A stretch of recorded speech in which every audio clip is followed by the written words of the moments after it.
Still haven't figured out how to do like intro music for that. Yeah, that seems valuable. I think you have to Yeah. pipe in audio, and that's complicated. Yeah, exactly. I feel like there should be I pay like a lot of money for a great intro music feature in Zoom just to make it easy. Yes, it'd be good price segmentation. All right, I think when we hit 100, we'll kick it off.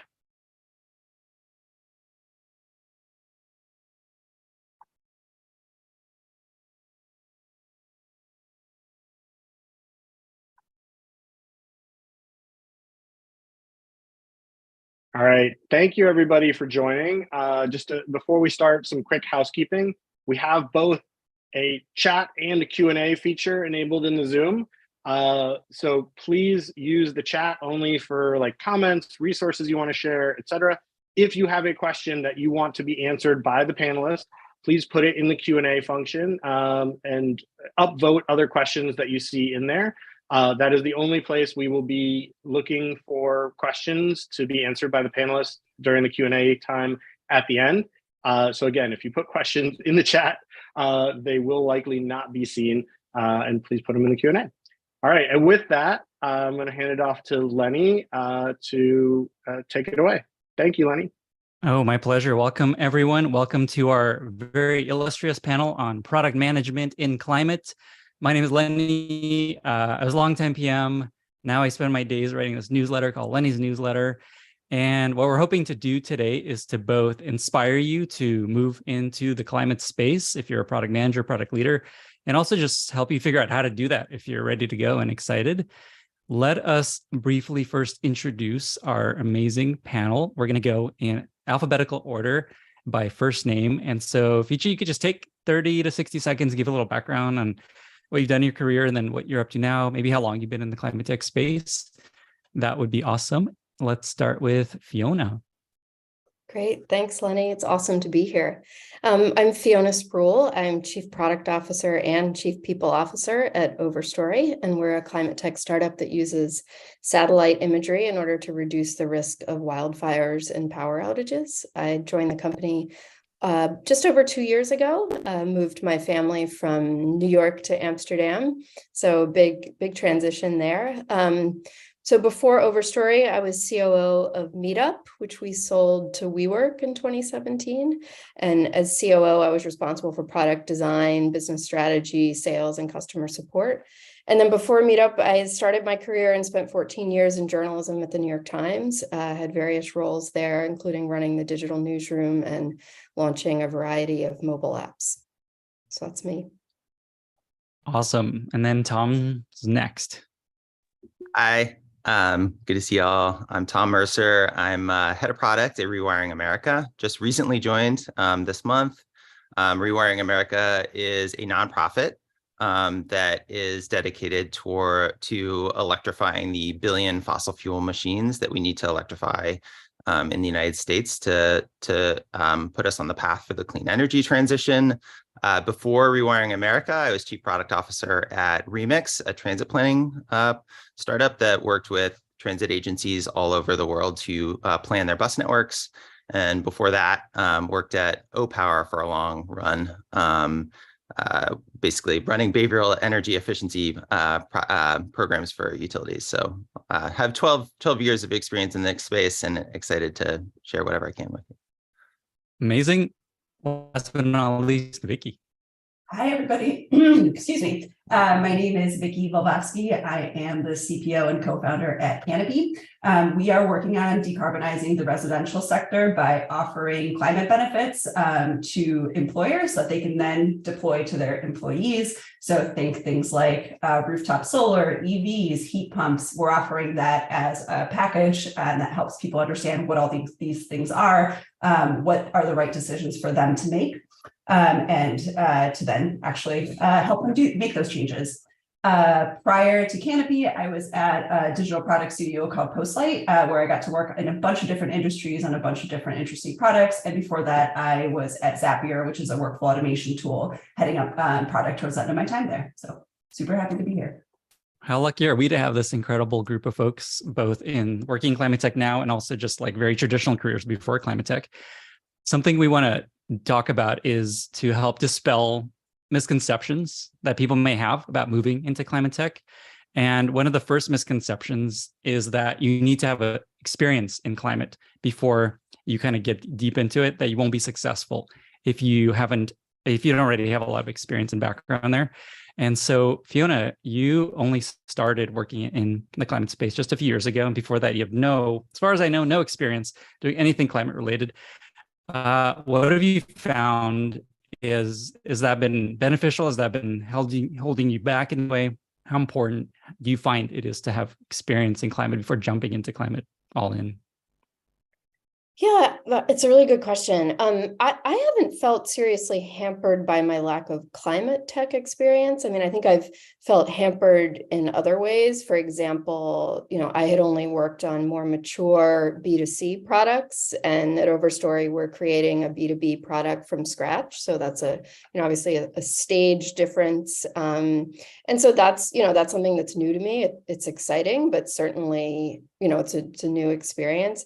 I think I've also felt hampered by my lack of experience with utilities. Tom, we often use O-Power as a guiding light for us. So that's something that, I'm very, very new to. And, we're building a product for utilities. So that's more, I think, what I've faced rather than climate tech per se. But I think there's also, there's just a lot of other things that I bring from my previous jobs, whether it's, the importance of building a great team or building a sustainable, thriving business, or building a great company culture, or building a product that solves real problems that's delightful to use. Those are things that I think make up for any specific climate tech experience that I might not have.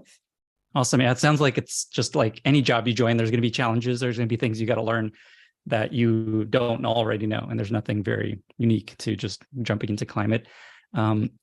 Vicky, you started a company in climate, and you have, as far as I know, you also have no experience before even starting in the climate space, before starting a company in the space. What's your experience there? Has that held you back? Has that been a benefit anyway? What do you find there?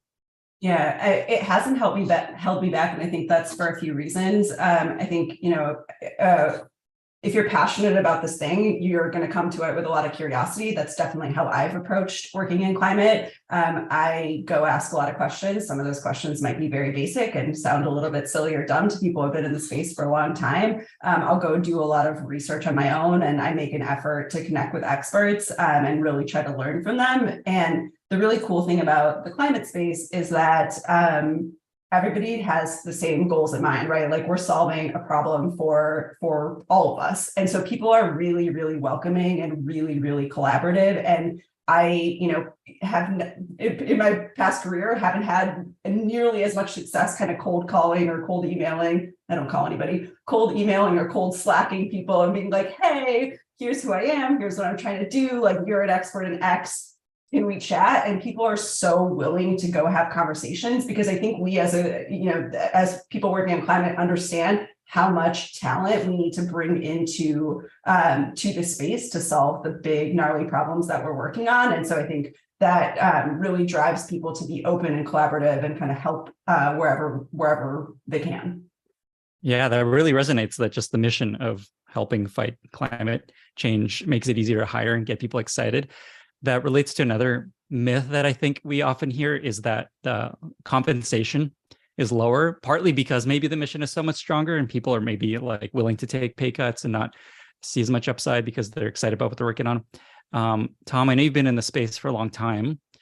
What's your experience been around just like comp for working in climate versus not? I imagine some people think of working at a climate tech company as like a nonprofit or impact type company. What's your experience there?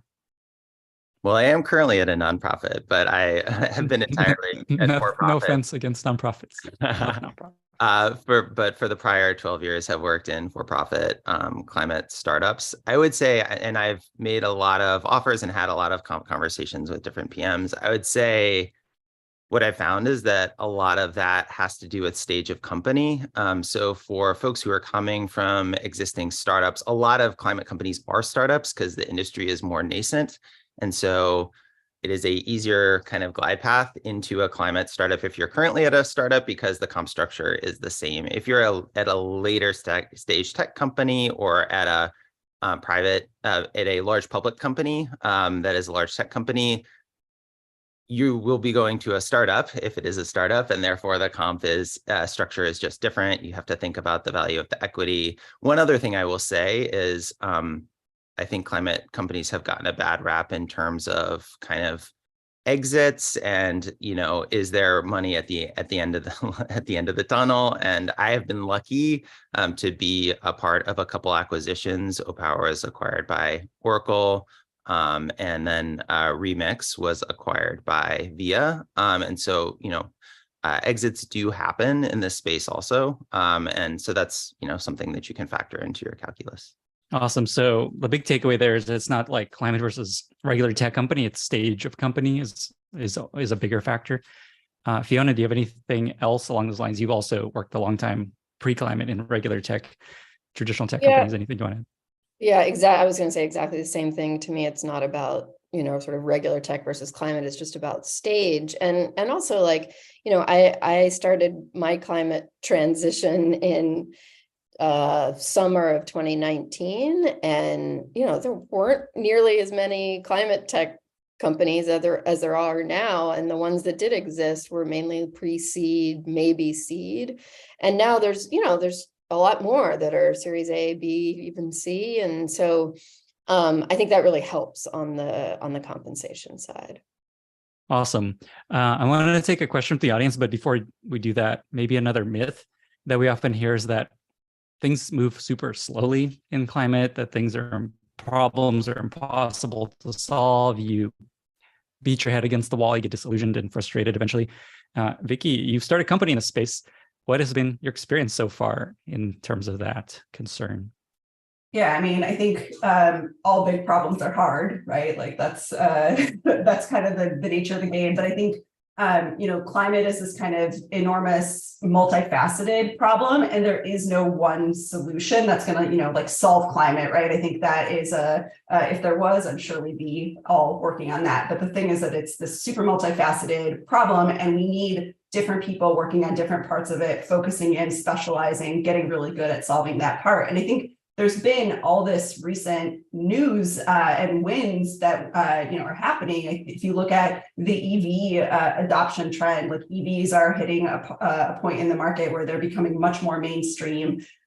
Clean energy is taking off. It's officially cheaper than fossil fuels. I was listening to a podcast recently about low carbon cement. Like we figured out how to make low carbon cement. That's enormous, right? And then my favorite topic, heat pumps. They're in the news more and more and more, which is really exciting. And a lot of these wins, start out in hardware or science, but software really plays this really major role in their success. So, for example, like EV charging, right? All of the electricity that we need to charge EVs, there's all of this really interesting software problems around grid optimization. How do we charge EVs at the right time when energy is clean and cheap and available? And so I think a lot is happening. A lot is in early stages, but it actually means it's kind of like this perfect time to go jump into the field and to go work on whatever part of the problem you find interesting and exciting, and to really have an opportunity to grow and scale that. Awesome. I've been watching the Q&A. There's a lot of interest, and I found a way to rank the questions by votes. So that's great. So let me ask one that seems to be getting a lot of attention, which is how can senior PMs with, say, 8 years of experience, by the way, this is from an anonymous person, they don't want to be known, how could they find that most open roles as PMs in climate tech seem to be junior roles? And they're asking, how can the senior product manager find a role and a fit? And whoever wants to take that can take that, if anyone has any advice for that person, anonymous attendee. I guess one piece of advice I would say is if you look at the founding team of the startup, and if there's not a lot of product experience there. I think pitching yourself to a founding team that, maybe they don't quite understand product yet, but like just pitching them in a way that is useful to them. If you have the luxury to start as a consultant, I think to say, hey, let's work on this defined problem together. I think that that's a really great way in. Of course, that's not always a luxury that people have, but yeah, I would just, think creatively and go beyond just the job postings, would be my advice. Awesome. And maybe let me do one more question. There's a question around folks that have only software experience and no real hardware, deep tech experience. Any advice for them how to find a place that is a fit, find a place that wants them as a product manager? And anyone can take that if anyone has any insights on that question. I guess another element of the question is communicate the value you can add to these other companies as a PM that maybe doesn't have deep tech experience. I will say, well, first of all, there are software jobs out there. So, that is a first place to look. But then I think, there is more and more hard tech hardware. And having talked to a couple of different founders, I do think some of those companies are open to hiring folks who have really solid PM experience because they're looking just for the fundamentals of being able to come in and create a product strategy and get a team focused. And, obviously you'd have things to learn on the hardware side, but I think that can be a great fit, especially in a context where you'd come in and you'd be working with other folks on the product team or on the executive team who have experience in that particular hardware domain. So I think there are opportunities out there. Cool. Yeah. What I'm hearing is your assumptions are maybe off, that there's plenty of software specific PM roles in climate. I'll put in a shameless plug. We haven't posted the jobs yet, but we're going to be hiring in product, and we're not looking for hardware experience. So there we go. Late breaking news. If there's a link you can share in the chat, that'd be sweet. And if it's not posted yet, then maybe not. People can check out your site, which we'll mention at the end. Actually, what's your site? Just so people can go check it out. Overstory. Overstory.com. The product job isn't up yet, but there's an open application there, so anyone can apply. Wow, what a great domain. Well done. Lenny, I want to jump into senior PMs and looking for roles. I think one other thing to keep in mind with lots of early stage companies is, I think sometimes you think what level you want someone to come in at, and then you talk to the right person and you're like, oh, I actually want that. So I think especially for early stage companies, when it's one of the first PM jobs that they're hiring for, even if the job description doesn't fit your level exactly, I'd encourage people to apply anyway and then go have the conversation. Because I think if you can share kind of why you think you're a great fit, then I think that the company is going to adjust the role for you. And so I think that's true with any early stage companies. Is the right person is really important, because you're adding my company is 7 people right now. We're hiring for an 8th, and that 8th person is going to make a really big impact to our company culture and everything about it. And so be the right person and kind of get yourself in front of the right teams, and the title matters a lot less. What's interesting is just again and again, the answers you're sharing is just the same advice that would apply to any sort of company. Like, don't assume that their level of experience is what they may be happy with someone exactly like you. Let's talk a little bit about evaluating companies when you're trying to decide who to join, if you're trying to pick a job or a place to apply to. Tom, you've worked at a lot of different companies in the climate space. What advice would you give PMs who are thinking about joining a place, trying to figure out which area to focus on within climate, or stage a company, anything along those lines? Well, I can take my recent job search as an example. So for me, I'm a big believer in just first following your passion and your interest. I think as you start talking to different companies, if you cast a wide net and you'll figure out what draws you in. And to me, that's true in product, regardless of whether you're in climate or not. It's you have to fall in love with the problem a little bit, because that's kind of what gets you waking up in the morning, super excited about what you're going to do. Then the flip side of it is, and I've kind of counseled other folks on this and tried to take the approach myself, is really get into the meat of the business. whether it's early stage or late stage, just understand the structure of the kind of the product and the market you're getting into. Who's the user? Who's the buyer? What is the TAM? Build a bottoms up TAM. How many customers are there in the market? How many, what is the price point? And try to understand the fundamentals of that, because I think that'll help you when you start. Also, if you end up going there, you'll have a leg up on just kind of understanding the business that you're joining. Fiona, same question. You also, I imagine, have interesting insight into how to pick a place to go work.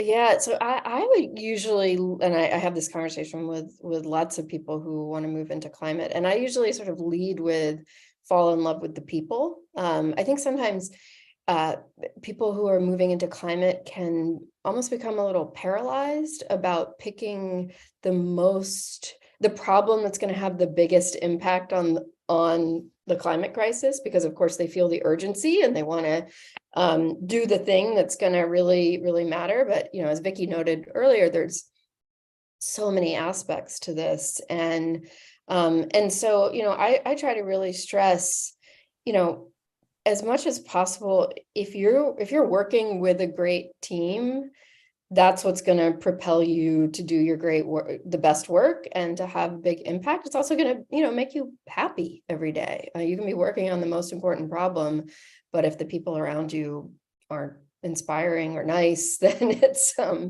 going to be much fun. So, I'd say focus on the team. Love that advice. I'm going to go back to the Q&A. There's a question that got way upvoted, and it's pretty interesting. So, Yi Jiao is asking, for someone that has no experience in climate and also no experience in product, do you have any advice for breaking into product and climate? What could be like one or two things this person could do? And anyone can take that if they have any thoughts. And if not, I'll pick someone. I'll share that. So I think probably jumping into both is like, without the experience in either is probably hard, but can you pick a climate company that's hiring for something that you have experience in and kind of get in your current role, whatever that might be. And then use that as an opportunity to kind of learn more about the space, learn more about whatever product they're working on, and potentially transition either within that company or, in a different org. I'm a big proponent of support as a really awesome path to product. It's a path that I took. I think getting to know customers, talking to people all the time that are using a product, and figuring out how do you take the feedback from, user A, user B, user C, and how do you synthesize that to the product team to improve kind of the broader product that's aligned with kind of the direction the organization is going. So I always champion support to product transitions if that's something that's interesting. But in general, I think getting in kind of into the climate space with the skills that you have and then learning on the job is what I would recommend. Amazing advice, very tactical. I'm going to stay with you, Vicky. You started a company in climate. I imagine some folks listening are most excited about starting their own company versus joining a company. Do you have any advice on how to decide when it's like, I'm all in on this idea, how to know if you should be pursuing starting a company versus maybe joining a company? Any advice from your experience doing that already? Yeah, so I actually didn't expect that I would start a company, but I met some co-founders that I really clicked with and a problem that we all were really passionate about, and it just happened. So I wasn't kind of the like, this is start a company first, figure out what it is that I want to start. But in general, I don't think, if you're thinking about starting a company in the climate tech space, I don't think it's that different than starting a company in tech in general. You want to understand, what is the scope of the problem? What is the impact of solving it? What's addressable market? Kind of like all those questions that you ask of like, is this a worthwhile thing to be working on? Kind of start with that and then go do some research, right? Go test some stuff. What evidence do you have that this problem exists with the users that have it? Are they willing, how are they solving it today? Start to get an idea of some potential solutions. And test some kind of early ideas, do it in kind of the cheapest way possible, prototype some stuff, use some spreadsheets. Like, I don't think you need to make huge investments early days to seek out if this is a viable area. And then go talk to people who have more experience than you and get their thoughts. So I would just shop around ideas as much as possible. But again, I don't think that this particular question is that different than any other tech space.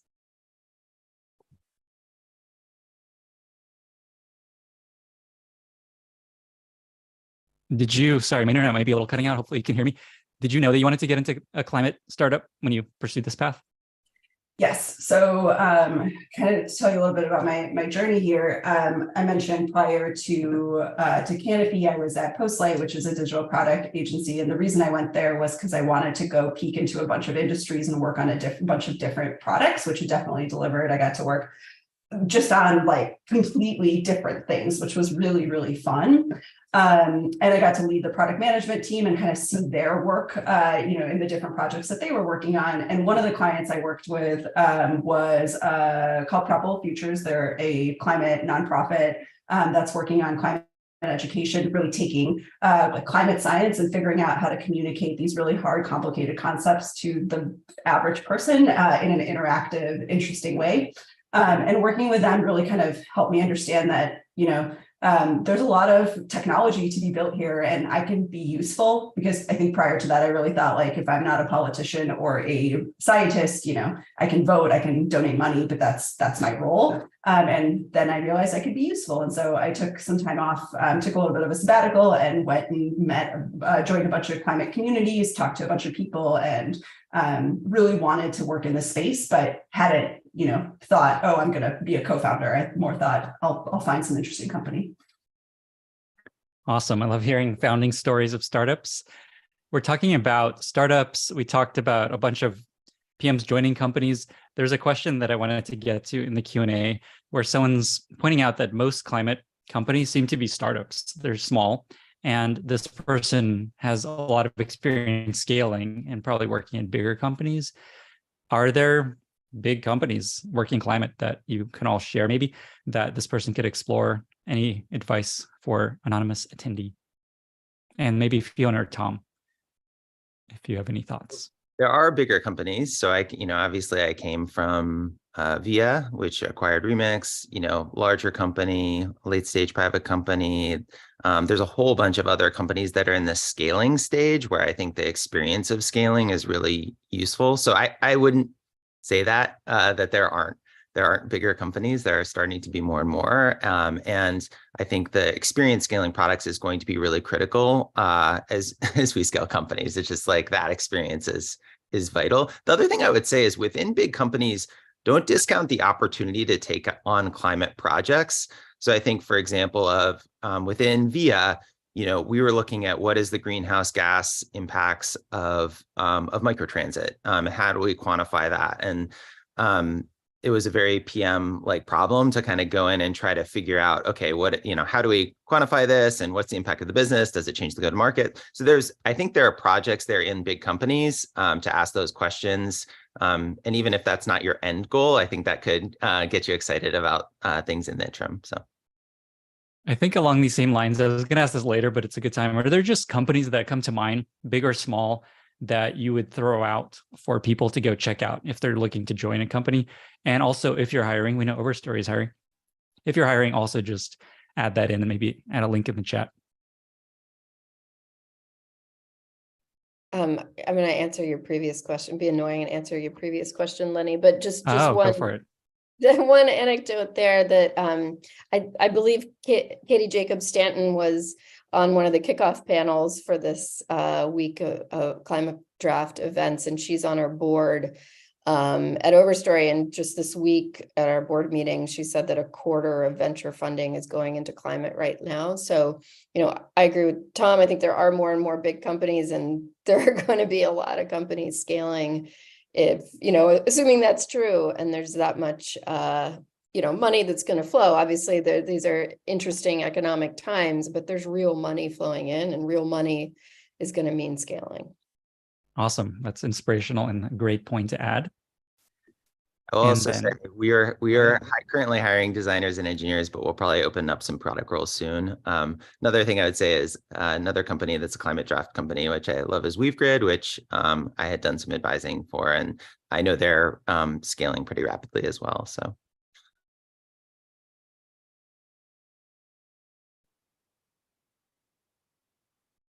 Sorry, my internet's feeling a little unstable. Hopefully you can hear me.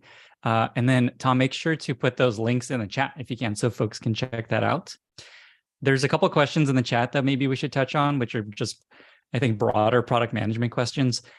Two people are saying how they're very entry-level PMs and they can't really get any traction trying to get a role at a climate tech company.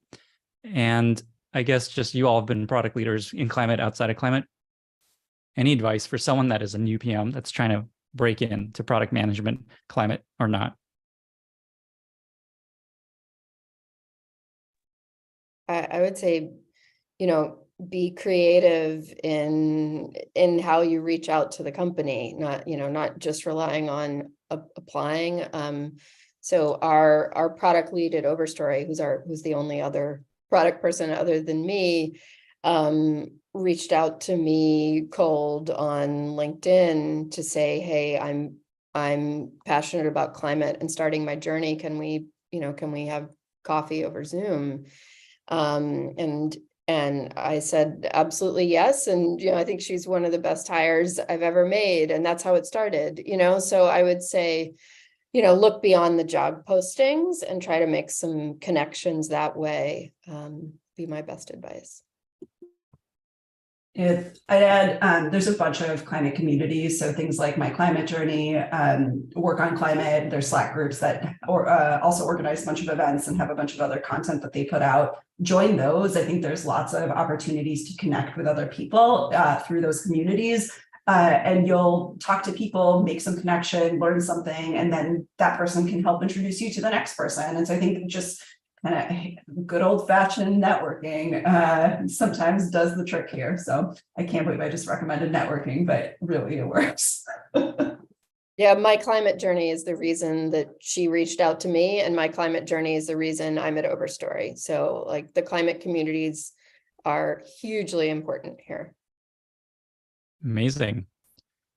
Along these same lines, someone is asking, what are the top skills that PMs should highlight when they're applying to, say, a climate company? And I know you all review a lot of product management resumes. What do you look for? What do you think is most important to highlight, and also just generally have experience-wise as a new PM probably?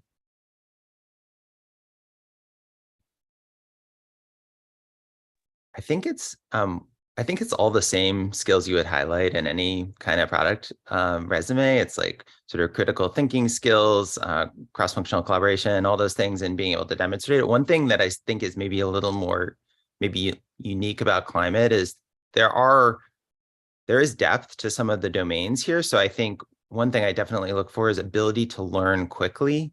And so just both in interviews, but if in the resume, just basically illustrating other areas where you've gone really deep and learned something deep or technical quickly is valuable. Along those lines, Fiona, you were a chief people officer at one point. I was looking through your LinkedIn. What have you found is essential in the people that go into climate tech? Like, what do you think they need to be happy and successful as in the space? For people listening that are maybe feeling, should I go in this direction? Should I not? Will I be happy, unhappy? Yeah, well, I actually don't have a background in the people realm. My background is really product and operations and then journalism. So I took on the chief people officer role at Overstory, mainly because, I have a fair amount of experience building teams, and, at startups, you kind of have to pick up different roles, and that was something that needed to be done. So that's another example of just how, you kind of go with the flow and bring the skills you have, and they take you in different directions. But, I think obviously people who want to work in this space are extremely motivated by the problem, and they feel real urgency about it. And so they want to know that they're having a big impact. So I think that that's really important in the recruiting process. And it's also really important, to retain people so that they know that they're having a difference. So thinking about how you talk about that, both in a regular way at the company, but also just one-on-one. And then the other thing I would say is that, climate depression is also a real thing, and people who get obsessed with this problem can get overwhelmed by it. And so do we try to have really open conversations about that at Overstory too, and really, talk about mental health and support that aspect of it as well. Have either of you, Vicky or Tom, been through that, seen that also, that last piece? Yes. I think it kind of goes back to what I said earlier around, climate is this like enormous multifaceted problem. And I think when you think about it as the entirety of it, it can feel really overwhelming and, I think lead to that kind of climate depression. I feel like I've definitely had that anxiety and how I kind of, I don't want to say solved because that's probably putting it too strongly, but how I've kind of helped myself get out of that is to go focus in on the thing that I feel like I can make an impact on, and know that there's lots of other like really great, smart, impressive people working on other aspects of it, but like my energy is going here. And if I can move the needle a little bit and a little bit more and a little bit more, like that gives me kind of the I don't know, satisfaction I need to know that I'm making a difference, I'm helping, and so are hundreds of thousands of other people. And so it starts to feel less like suffering and more like doing something. Yeah, I mean, I would also say it's something as you're kind of building a culture, and I think is for folks who are looking to join companies, look for in the culture, which is, at Rewiring America, we choose kind of realistic optimism. It's like we're gonna plow forward. Let's go. Let's do this, and not sort of worry too much about the big picture because you just can't control it as much. But I think that's important filter also for companies you're joining, is just making sure it's a healthy culture that is going to encourage the right mindset and also be supportive. My internet continues to be a little unstable. Hopefully everyone can hear me okay. Along the lines of what Fiona and Vicky were just talking about, I imagine some people may feel like it's too late to shift their career into climate after they've been doing something else for a long time. Do you have any thoughts on that? Is it ever too late to jump into something you've never done before? Are all the problems solved? Anything there that would maybe help people feel better about making the leap? To whoever wants to take it. Well, I absolutely don't think it's ever too late. I mean, I've made two what I think are pretty big career shifts. I would say that going from the New York Times to Meetup was actually bigger than going into climate tech. But no, I mean, that's what makes life interesting, right? Take yourself out of your comfort zone. And this is the most important problem, the most exciting problem in tech, I think. I mean, we're probably biased on this panel, but like, this is it, so no, it's never too late. Vicky, yeah, go for it. Oh, I was gonna say, I don't have anything to add other than I used to be a food blogger and now I'm working on climate tech. So, anything is possible. What has surprised each of you most about moving into the space of climate and building product in climate?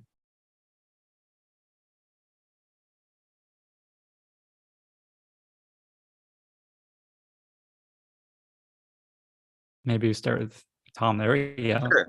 I don't know if it's surprising, but it just strikes me the quality of people that I've worked with. Just going back to something Fiona said, choosing people, it's like the quality of folks, both as people and leaders and professionals, it's been amazing. I feel so blessed to have worked at the companies I have. So, and I think in no small part, it's because of kind of the mission focus that has just kind of brought people together, but also has created really strong relationships. So the quality of the people and relationships. I can add one thing to that. It's not necessarily about building products, but more about the team. And that is just how inherently global I think the climate community is. And that's not surprising. It's a global problem, and the only way to solve it is really to think globally. Of course, local solutions are important as well, but that's one aspect of the Overstory team and culture that I just love, that frankly has been a little unexpected. I did know, obviously, in moving from New York to Amsterdam, Overstory is a Dutch startup, even though our main market is in the US, that I was going to have the opportunity to work with, people from different countries, but we have, 10 different nationalities. We have people working in 7 different countries. And that's when we celebrate that, and it's so much a part of who we are. And that's something that's just been great, is to see how the climate community stretches across borders. I'm going to give a really funny tactical thing that surprised me, which is, I feel like the bane of every PM's existence is recruiting users for user research. And that has been so easy when you're working on climate problems. Like, I put up one LinkedIn post and got about 50 people to respond that are like, yes, I want to spend half an hour in user research testing. And we couldn't talk to all of them because it was too many. So if you hate recruiting for user research, this is the industry to be in. People will come to you, I promise. That's amazing. You probably don't have to give them Starbucks gift cards or Amazon gift cards also. Saves you some cash. There's another question that I wanted to take from the Q&A, where someone is asking for maybe Fiona and Tom, maybe Vicky, to share your just story of finding a product leadership role in climate. Like, what resources did you find most useful to help you find the place you wanted to land at?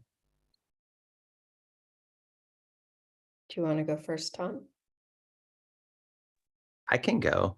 My first product leadership role was an internal growth role. So I think that was, and that, I think it can be challenging because you have to kind of take on a new role within the organization you're in. But I think that the nice thing is you have established relationships. And so when I was leading product at Opower, I sort of had built those relationships over years. I will say, going out and looking for new product leadership roles, I don't think this is unique to climate. A lot of it is just fit and relationship with the founders, and that's a whole separate conversation that's in a lot more depth probably. But yeah, a lot of it just has to do with really strong working relationships with the founders, and also a fit of what the exec team needs. So, and that can take time to find that right fit. It's interesting. A lot of this just always comes back to it's exactly the same with any other tech company and company in general. So that's interesting. And then Fiona, you had some to add? Well, I was just going to say, I mean, my transition and my search was long, and I hesitate when I share it because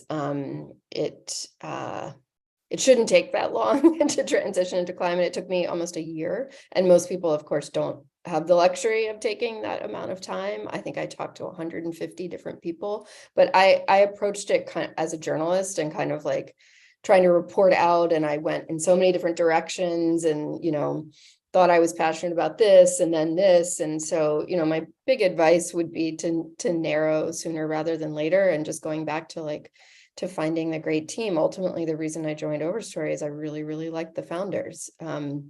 Working in satellite technology, selling a product to utilities that reduce the risk of wildfires was not the thing I was most passionate about when I started my climate journey, but wow, I've become really excited about it. But it was the people. That's why I joined more than any other reason. My climate journey in a sentence. We talked about resources briefly. What other resources do you all find useful for being up to date on what's happening in climate, in the space in general, maybe for people either looking for a job, like what do you find useful to know what's interesting, what's new, what's happening? And then generally just like news in the world of climate. What are your favorite resources? Maybe start with Vicky.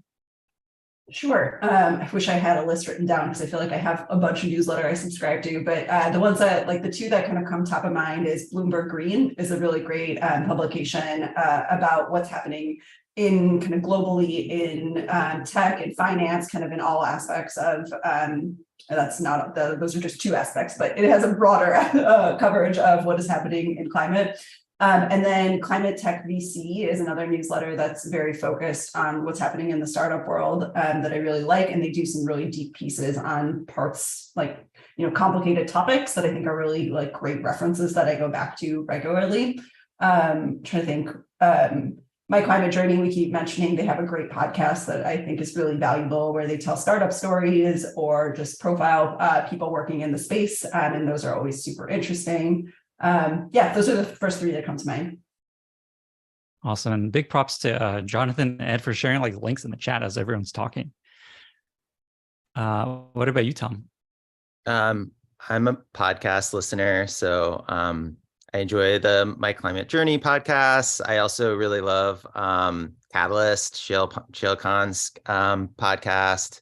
One thing I would suggest, though, is don't try to consume all the information. One thing about climate tech is it's lots of different niches. And so whether you're searching or whether you're, and maybe this is just me and I can't consume all the information, but whether you're searching or in a role, maybe focusing in on a niche that you're particularly interested in, whether it's like electrification or mobility or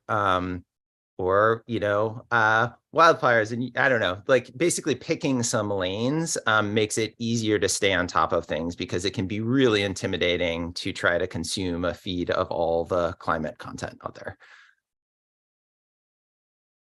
Great advice. Fiona, what are some of your favorite resources for staying up to date? Well, I second what's been said. Bloomberg Green is a big, I read that. I try to read it every day. I'll also just put in a plug for my former employer, but I do think the New York Times' climate coverage has improved a lot over the last couple of years. They've got a big team of really smart people working on it, doing some great interactive graphics, and their newsletter is pretty good too. So it's exciting to see some of the traditional media organizations also start. It's a little, it should have happened sooner, but there's a lot of great work coming out now. Great. And people are sharing all kinds of great stuff in the chat. If there's anything that you found useful that hasn't shared, definitely share that in the chat.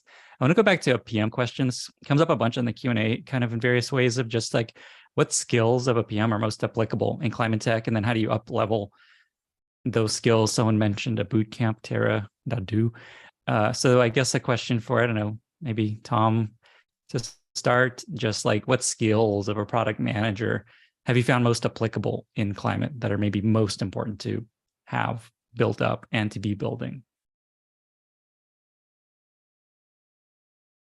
I mean, I think I just come back, it's PM skills. So I honestly think it's more, I'm a big fan of Reforge and building, core PM skills through Reforge. And then a lot of, what you're doing with Terra.do or other sort of climate, either curricula or resources that you're consuming is just building up your domain knowledge. But I think the core skills of PM are what you need. Love Reforge. Vicky or Fiona, anything to add to that of PM skills that you found to be most important, maybe most specifically important? Sounds like it's basically just be an awesome PM. You'll be good in a lot of different places. Makes sense to me. Okay, I have one final question. Maybe we'll do one after that, depending on the Q&A. But my question is just, what's been the most rewarding thing you've done in your time working in the climate tech space? And how does that compare to the most rewarding thing you've done outside of climate tech? And maybe we start with Fiona. Yeah, well, I think the most rewarding thing is absolutely building the team at Overstory. Not that I'm the only one doing that, but playing a role in that. And I mean, it makes me smile to think about them. We're about to gather in Amsterdam next week for our yearly in-person gathering. We're remote in lots of different countries. So, but that's not that different I would tell you the same thing about Meetup and the same thing about the New York Times, that's the thing that I take most away from my time there is the team I was able to build and work with. So it's the same, but it's awesome. Tom? I big second that. I mean, that's like that. I think the team you can build, that's number one. And that's where a lot of satisfaction comes from. I do think like reflecting on what you've done, it's just fun at the end of the day to see what your users are doing with your product. Like I think about at Remix, where we had the New York City MTA redesigning their bus networks more equitably using Remix. It's like so satisfying. And at OPower, knowing however many years into it, that we saved a Hoover Dam's worth of energy. Those are just satisfying milestones, which kind of is something you can enjoy as a team, and gives you a cool thing to celebrate. And what about you, Vicky? What's been the most rewarding thing you've worked on in climate, and especially compared to like pre-climate world? Yeah, so I think the most satisfying thing for me is, so Canopy is pre-product market fit. We're really, really early stage, and getting to build everything from the ground up and like seeing, the work you put out. It's like, it feels so intimate, right? It's like every decision you've made, every user you've talked to, the little wins feel really, really good. One of the benefits that we offer through Canopy is heat pump water heaters, which are like these incredibly efficient water heaters, much better than all the alternatives. I will not geek out on this, but talk to me later if you want to. But I had was talking to a user, because I also work customer support, because there's 7 of us. So a user reached out, they had used our product, they had found what they were looking for, but they had questions. And so like I'm answering questions about their heat pump water heater, and they're like, I bought one, I'm so excited, I'm getting it installed. And then you get to see the like carbon reduction that you were able to that they were able to have on their home. And it's like this little transaction, one user, one purchase, but it feels so, so good. And I think I think at previous jobs I've had, I've talked to lots of users, I've worked on lots of things that I've like really found meaningful and exciting, but here it just feels like every little thing can be a win, which is really fun. I love that. I don't know how that could ever compare to moving a metric at some random company. No offense to random regular tech companies where I've always worked. Maybe just to close, we'll end a little early. I don't think anyone would ever be sad ending a talk like this early. Maybe if you could just go through one by one and just share where folks can find you online. And if they want to reach out or learn more about what you're building, especially if you're hiring. And maybe you'll just start with Vicky and go reverse of what we just did. Sure. So canopyclimate.com is where you can find the company. I'm on LinkedIn. Feel free to reach out there. If you're more interested in my old food blogging days, you can find me on Instagram at things I made today, but that is definitely irrelevant to this conversation we're having. But yeah, just feel free to reach out via email, Vicky at Canopy Climate, or LinkedIn. Yeah, go to rewiringamerica.org. I just mentioned in the chat, we have a calculator to actually see what tax credits and rebates you can get for heat pumps, solar EV chargers, all the different electric machines you can install in your home, and then also LinkedIn. Amazing. And Fiona. Yeah, overstory.com. I mentioned it before, but that's what we're doing. Overstory.com/careers if you want to look at open roles. And yeah, you can find me on LinkedIn. It's probably the best place, I think. So amazing. Well, thank you everyone for being here. Hope this was valuable, and we'll see you in the communities and online. Bye, everyone.